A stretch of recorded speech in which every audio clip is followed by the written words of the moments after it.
You've probably heard by now there was a big guffle between Fantasy Flight and Games Workshop, who previously had a long-standing contract since, I believe, since 2008.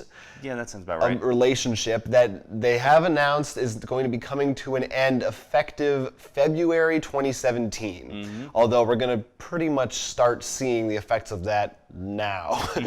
And if you don't know, Games Workshop were the people who licensed to them the universe of Warhammer, among a couple of other non-Warhammer games. Right. We got also Fury of Dracula, which are very surprising to me because I did not know that I was connected to Game Workshop. I did not either. And the other ones include, as we said, Warhammer LCG, Forbidden Stars, which is also technically Warhammer. Yeah, and Fantasy Flight put out a press release. They didn't go into too much detail, but from the sound of it, what the speculation is that Games Workshop are the ones who ended this relationship.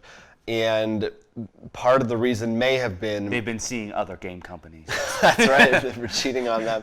Part of the reason may have been that, they do the miniatures for Warhammer themselves. Right. And Fantasy Flight is really moving into that space, has been for a while now with their X-Wing and Armada lines, among other things. And they kind of don't like that competition, and they're trying to also go themselves into the board game realm, rather than relying on other companies to do it for them. So the big things to take away from this are Fantasy Flight is going to stop publishing these games, and so they're going to be hard to find. And that's the first thing. So let's start with that.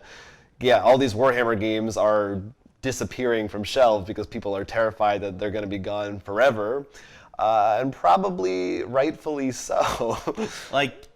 Does GameStop have the right to make these games? Well, print them under? It's very interesting because it's a lot of it is a weird gray area. You gotta love when things become legal. We talked about, if you recall, the whole lawsuit with Bang and the Legend of Three Kingdoms thing. And it sort of goes back to that about copyrighting game mechanics. A lot of people are speculating that Fantasy Flight will take Forbidden Stars, for instance, which already actually took a lot of design elements from games such as their StarCraft board game. They'll just reskin that. The Warhammer adventure card game, they could reskin that. A bunch of these they could reskin. But you're talking from the Fantasy Flight side. Yes. I'm asking about the other side. Yes, and that is, I don't know exactly which of those games fall to them. Certain ones are obvious, like the LCG. We know that they're probably not going to touch that because... we have seen other companies try to do it, right? But really, I think that we're probably not going to see that in LCG form, at least for a while. The ones I think I'd be more likely to see come from Game Workshop, assuming legality, is Fury of Dracula and Blood Bowl, because those are more standalone games, maybe an expansion here and there. Yeah, I think you're correct. I would. So those would be, and honestly, I think this would be, at least from what I can tell from the way people are freaking out, what people are more worried about. Whether they come back in print or not, and securing their own copy.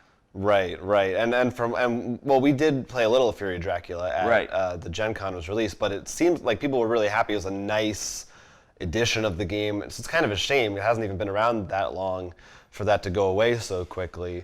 But hopefully, like that one, like you said, I don't think they will probably do a reprint, but a lot of the other ones. Maybe there could be Star Wars or Lord of the Rings themes or Netrunner or anything slapped onto some of these games, which I kind of hope they do that because some of them it really would be like, I hope they do it if it makes sense. Yes. I hope that my point is I hope they exist in some form. Coming this summer, Star Wars Bowl. Yeah, that kind of thing. Wookiee Bowl. I like it already. But, I definitely hope, I'm curious to see what Game Workshop does from this. But I'm curious if you've read anything on this, and I'm wondering whether this actually played a part. Whether Game Workshop didn't agree, it sounds like because the rival was Fantasy Flight alone, but what about Asmodee? That's an interesting point, too. Again, there's nothing official on it, but that certainly could have played a part of it. Maybe they weren't happy with some new terms that were involved or something. Maybe they didn't want to agree to going under Asmodee's umbrella. Yeah, I mean, it's certainly. I certainly don't think the reason is that the games weren't doing well, because they're all pretty big titles, or a lot of them are. I mean, the Warhammer Quest card game alone was a Fury huge Dracula hit. you just talked about. Yeah, they're all pretty pops. But yeah, it's interesting. It'll be really interesting to see what they do. But I suggest you secure your copies today while they're still around. Yes, if you haven't already, the time is running short. Well, probably already out by now. Probably, but there's probably some local stores that will still have them if you can't find them. Who knows? It's hard to say.